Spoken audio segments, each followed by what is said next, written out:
Es espectacular. Si estamos hablando, la ministra daba eso, es algo menos de 12 millones de euros. Días atrás creo que fue Funcas, también hacía un análisis de sensibilidad, ¿no? En función de lo que variaran las tarifas. Y luego déjame que diga algo sobre el momento, ¿no? Siendo un poco consecuente con lo que hemos estado diciendo desde hace meses. Yo creo que hay que elevar impuestos, entre otras cosas porque este gobierno los ha bajado y mucho, incluso ha eliminado figuras tributarias. Yo creo que sí hay que elevar impuestos, pero no hay que hacerlo cuando no está garantizada la recuperación de la economía, porque cualquier drenaje de renta disponible, además de la que ya supone la austeridad estatal, puede de alguna forma, cuando menos, retrasar el proceso de recuperación e incluso reducirlo sobre esa tasa de crecimiento del PIB excesivamente optimista, en mi opinión, ¿no? Decías, Emilio, las rentas altas se refugian en otro tipo de vehículos, como la SICAV, por ejemplo. El Gobierno también ha dicho que va a haber medidas al respecto, veremos en qué se concretan. Esto también es importante. Juan José, sobre el IRPF, ¿qué es lo que opinabas? Pues lo mismo, vamos a ver. La ministra ha dicho que el efecto recaudatorio de esto serán 170 millones, me parece, algo de eso. Estábamos hablando de 40.000 millones.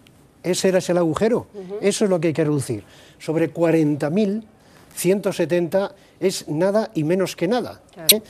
¿Qué es esto? Pues es pura demagogia, pura retórica política, lo cual es muy triste, porque en un país avanzado esa demagogia y esa retórica ya no debería tener lugar.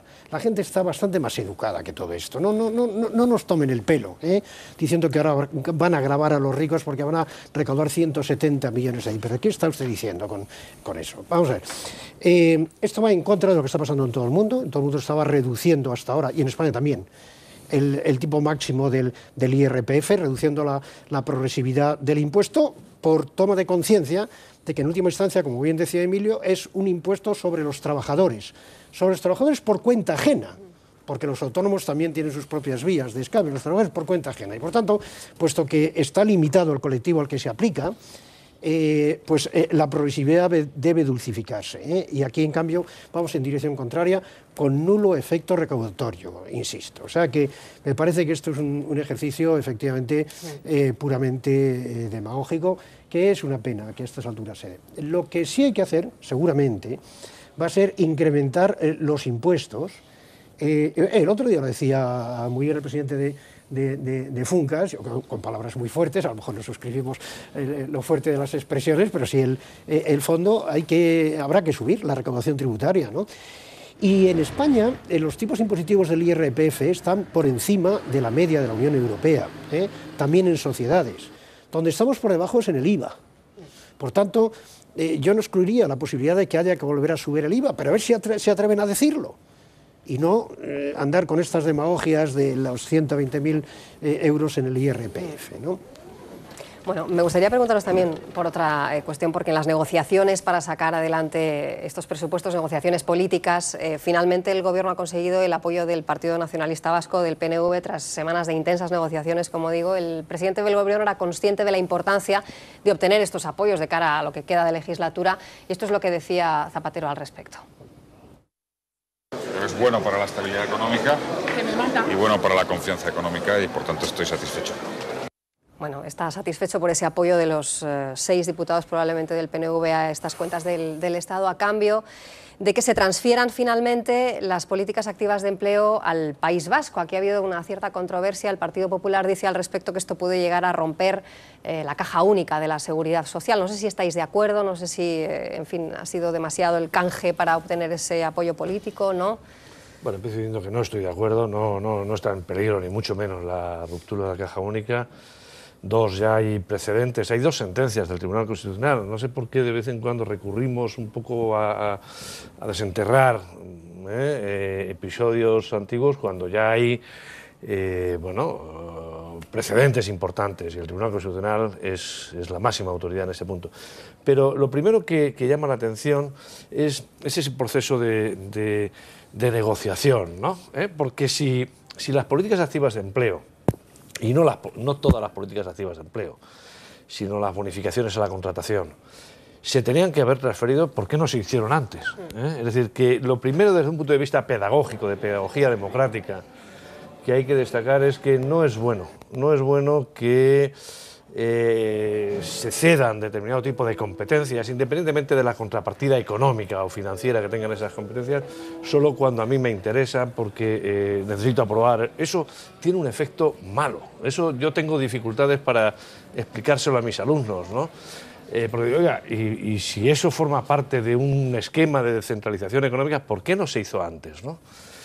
Yo creo que se tenía que haber hecho antes, y de hecho el País Vasco no las quería hasta entonces si no venían acompañadas de una autonomía en el funcionamiento financiero. Pero eso no quiere decir que se vaya a romper el principio de caja única en la seguridad social, ni mucho menos, si efectivamente la seguridad social, el Estado ejerce su control con rigor. Por lo tanto, son dos cosas distintas, ¿no?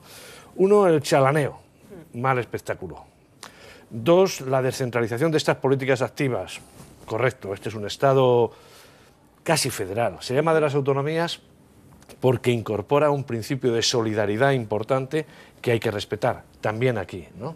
Y desde luego el Estado ahora tiene la obligación adicional de velar porque efectivamente no haya ningún privilegio adicional en el País Vasco, más allá de que en función de la realidad de su mercado de trabajo, el País Vasco genere unos incentivos a la contratación empresarial distintos a los de Extremadura o Cataluña, que probablemente también recibirá ese tipo de competencias. Por lo tanto, a mí no me parece mal, de alguna forma, completar ese diseño de descentralización, pero siempre sobre bases muy transparentes. Ni debería haber riesgos de rupturas de cajas de la Seguridad Social, entiendo, entonces. Que no los hay, no. Si yo estoy de acuerdo con Emilio, lo que pasa es que quiero ir un poquito más allá. Vamos a ver, efectivamente esto no rompe, a mí no me parece que rompa la unidad de caja de la Seguridad Social, entre otras cosas porque yo creo que los gastos asociados a las políticas activas de empleo van con cargo a los presupuestos del Estado, y entonces lo único que se hace es transferir la gestión de esos recursos a la autonomía. Totalmente de acuerdo con Emilio en que esto no debería formar parte de una negociación sobre algo coyuntural, como es una aprobación o no de los presupuestos de este año, porque eso forma parte de la estructura político-administrativa y económica del Estado y debe ser discutido en sus propios méritos y no como consecuencia de una situación coyuntural. Entre otras razones, porque aquello es irreversible. Y los presupuestos pues vararán al año que viene o lo que sea. Pero yo quisiera ir un poco más allá. A mí una de las cosas que yo creo que, bueno, que a mí por lo menos pues me da pena que no sea así, es España necesita, lo estamos viendo antes con el presupuesto, unas actuaciones de política económica muy enérgicas, en reducción de gastos presupuestarios, en vivir de acuerdo con lo que se nos ha dicho desde los mercados y sobre todo de empezar a crecer, de poner las bases de un crecimiento sano.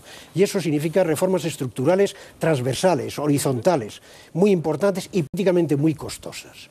A mí me parece que ese programa de política económica, que tiene que ser así de enérgico y así de claro, no se puede llevar a cabo cuando lo que se tiene por delante es la preocupación por unas elecciones que van a venir municipales dentro de poco y otras que van a venir después, porque ni el gobierno va a ser capaz de hacerlo, ni la oposición va a querer mojarse, y vamos a estar perdiendo un año y medio más, y esto va a tener un coste muy importante para nosotros.